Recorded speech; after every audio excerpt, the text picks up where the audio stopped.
Hello YouTube, it's Benny from Team America 1 coming at you with a new deck profile for you guys. This will be a Sylvan deck profile, and I will also be giving you a locals report from Thursday, so I'm excited for that. This is a deck that I've been wanting to play for a very long time, so I decided to pick it up, and it was worth it. I do like the deck, and I do like the potential it has going into next format, and with the new support that's coming out, so yeah, the deck is going to be really good when Sylvan Charity comes out and all those other fun cards. So, right now this is more of a rank 8 deck, but with that new rank 7, the High Arbiter or whatever, the deck is just going to become even better than it is now. So, I will be giving a quick local report at the end of this, and I do plan on trying to go to locals tomorrow. So anyways, let's just get right into the deck profile. It's fairly standard, I believe, but it just comes down to a few tech choices. To start it off, I'm playing the 3 Hermitry. Hermitry is the best monster in the deck, in my opinion. It gets your combo plays going, and it generates you advantage. So if you can get off 1 or 2 Hermitries in the course of one game, I feel that you're in a very strong position.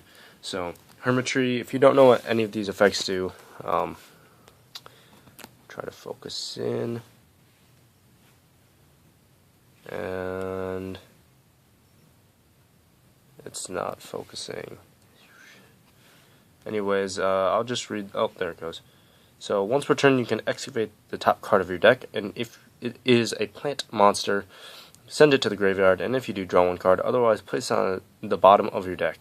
If this card is excavated from the deck and sent to the graveyard by card effect, look at the top 3 cards of your deck and place them in any order you would like, and then place them back on the top. So this guy just pretty much sets up all your plays with Mount Sylvania, which we will get to later. But Sylvan Hermitry, so majority of the time you're going to be wanting to top deck a Peacekeeper, send the Peacekeeper, draw 1, and then Peacekeeper will activate and you special summon something. So that is the main play of the deck, in my opinion. But getting onto the other Sylvans, the pricey card, which I don't understand why. I feel that Hermitry should be super expensive and Martial Leaf should be like not as expensive, but if you don't know what Martial Leaf does, we'll try to get this to focus again, which it probably won't. Yeah, my phone's stupid. There you guys go. But yeah, pretty much when he's excavated, you can pop a monster, and when you normal summon him, you can choose a number between 1 and 2, or a number 1 or 2, and excavate that many times. I always pick 2 because you want to get through your deck. 3 Peacekeeper. Like I said, the most important card that you want to be excavating. This card is when it's excavated, you can special summon a level 4 lower plant in your graveyard, which is really good, especially if you have a Lone Fire, and that's really the main play. You go Lone Fire into Hermitry, and then Hermitry to set up with a Sylvania and get the Lone Fire in grave, and then or get the Peacekeeper on top, then mill the Peacekeeper, draw 1, and special summon a Lone Fire Blossom. So that is a strong play, strong opening, because you usually will open it with a Felgrand plus back row and a Sylvania. So, and you've already generated some cards through Sylvania's effect, or through Hermitry's effect. I play 3 Kumashrumu. This guy is just beefy. 2k defense that you set and then flip up and excavate 5, which is really nice. It helps get through your deck, and then when he is excavated, you can destroy 1 spell or trap card on the field, on your opponent's side of the field, or no, just on the field. So Kumashrumu is very good. I usually side this guy out when going second, because you only really want him going first because you want to be able to set him if you don't have plays. And then the last Sylvan I play is 1 Sylvan Flower Knight. I feel this to be better than Blade Finder. I do like the fact that you can stack with his effect when excavated. He's also 18k, and yeah, I do like this card a lot. Blade Finders just add my opinion, and I like them to be in the grave. With Blade Finder, he comes back to the hand, and I'd rather have this card in the grave. And I don't know, I just like Flower Knight's effect a lot better when excavated, so I guess that's just me. It helps set up more with Hermitry, so, and I really just like to control with Hermitry. But for the remaining plants, double Lone Fire, Spore, one Copy Plant, and Copy Plant is amazing in this deck. Pretty much you normal summon it or special summon it off of cards like Call the Haunted, cards like Peacekeeper, Miracle Fertilizer, and then you can modify its level to equal the same as one other plant on the field, which is really nice. So it sets up for Exceed plays. But the one Dandelion's, I'm not sure how I feel about this card because tokens really aren't needed, but it does help set up for some very nice synchro plays, so I do play. The one Titanial just helps open rank 8 plays, and I do play one Cherubime as well, just because it can help get out Hermitry quicker. If you don't know what Cherubime does, when this card leaves the field by opponent's card effect, whether by battle or card effect, you can special summon one plant monster from your deck, other than Cherubime, Princess of Autumn Leaves. So it's really nice, 2800 defense. It's also rank 8, which is nice. The one Debris Dragon, and then one Blaster. I don't play Tempest, you can, but I feel like Blaster is more recurrent, and it's better like having this, in my opinion, in your hand with like a Hermitry that you can't get out, because then you can pitch that in Hermitry and pop, which is really nice. Onto the spells, your Foolish Burial, Book of Moon. Book of Moon is really good. I've already mentioned it many times before, but I feel like it's one of the best spells in the format right now. 2 MST. Yes, Kumashroom does pop, but you do need that immediate response to cards like Tenki and Abyss Sphere and stuff like that, so it's good to have. 2 Mark the Rose. Cards are way too powerful. With the amount of cards that you're excavating as a grave, Mark the Rose becomes like almost mandatory in my opinion.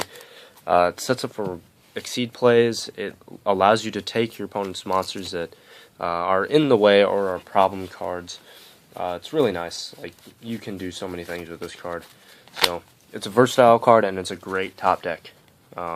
This card has won me games, like Mark the Rosing a Big Eye and stuff like that. But 3 Miracle Fertilizer. Miracle Fertilizer is just awesome. Like, it's a Monster Reborn, and I got asked in a Facebook group, why do I play 3? Answer to that, why wouldn't you play 3 Monster Reborn? They're stackable. Yes, if you draw more than one in your hand, opening hand, it can get kind of cloggy, but with cards like Mount Sylvania and Foolish Burial, you can just set up, which is really nice. So 3 Miracle Fertilizer. I usually side 1 or 2 out depending on the matchup, so that's good. And then final spell, 3 Mount Sylvania. This card sets up all your plays. It's really good.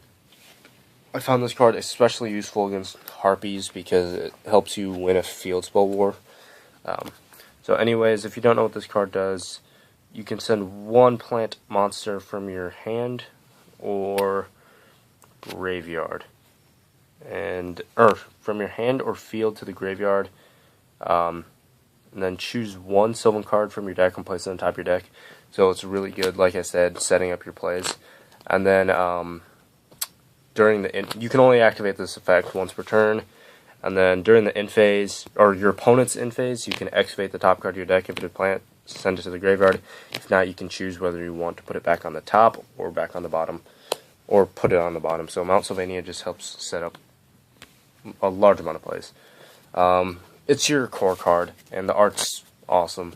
But Mount Sylvania plus this card helps you set up so many plays. And that's really what the core of the deck generates around. I'm not sure how it'll be post Primal Origins.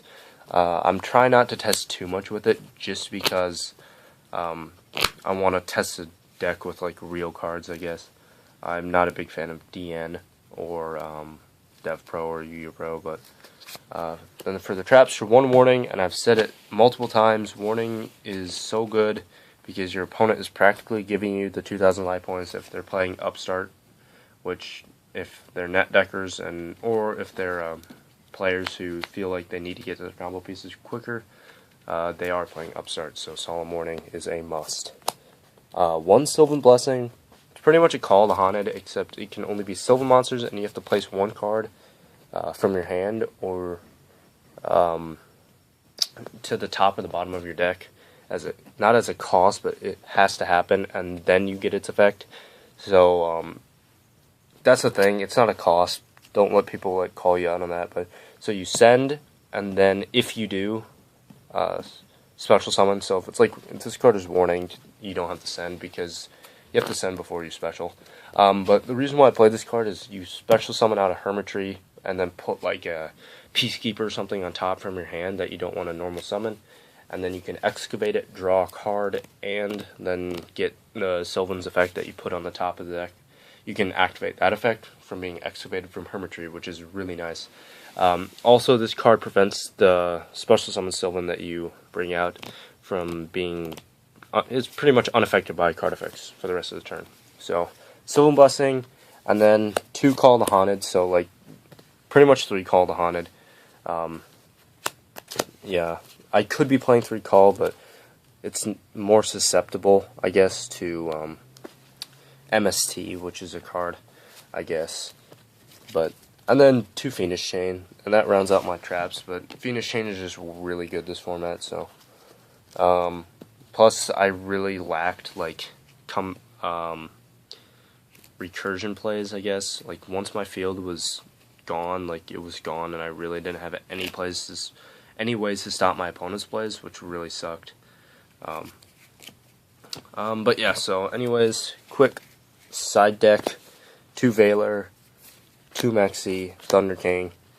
That's pretty much the same. I'm probably going to take Thunder King out, I'm not sure, but and then 1 MST, 1 Twister, 1 Dark Hole, 1 Dust Tornado, 2 Imperial Iron Wall, 2 Mind Crush, and 2 Overworked. And pretty much my entire side deck proved mediocre because I couldn't draw onto a single card.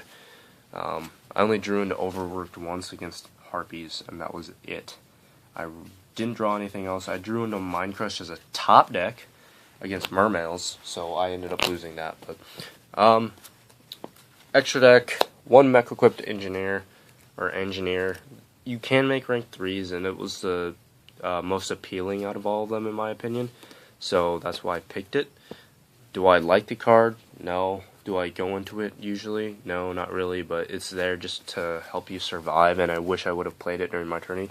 I was playing Crimson Blader instead, and I didn't make Crimson Blader at all, so Mech-equipped Engineer, good.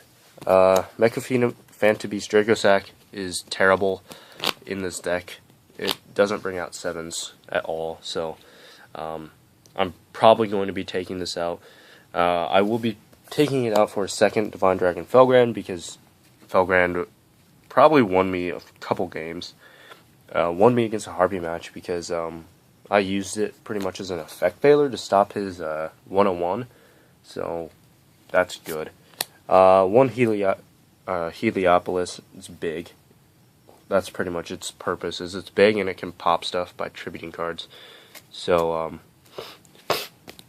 and then 1 Alcé, and I won't get into his effect that much because I never use him. Pretty much you can declare a card name, excavate a card from your deck. If it's not that card, send it to the graveyard. So always call Miracle Fertilizer and then send anything else.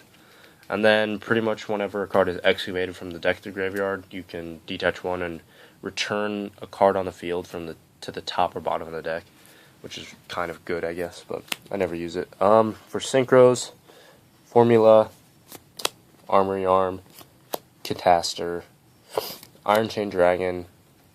Ancient Fairy Dragon is really good in this deck. Helps you get through Sylvanias and thin the deck. Plus 1,000 life points is nice. Black Rose Dragon, it's good. Nuke the field.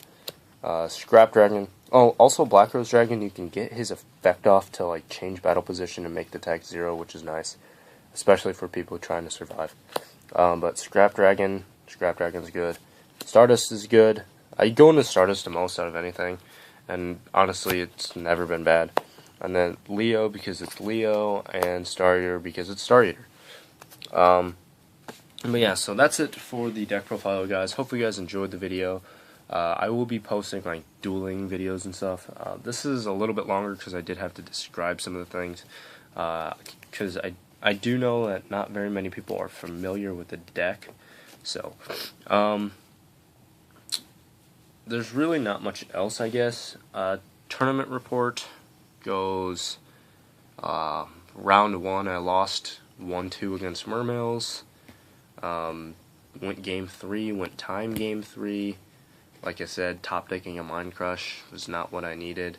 If I would have top decked into the Mark of the Rose, I could have had a fighting chance, but no. Then round 2, I had a bye, which happened to be my only win, which is depressing. It's really depressing.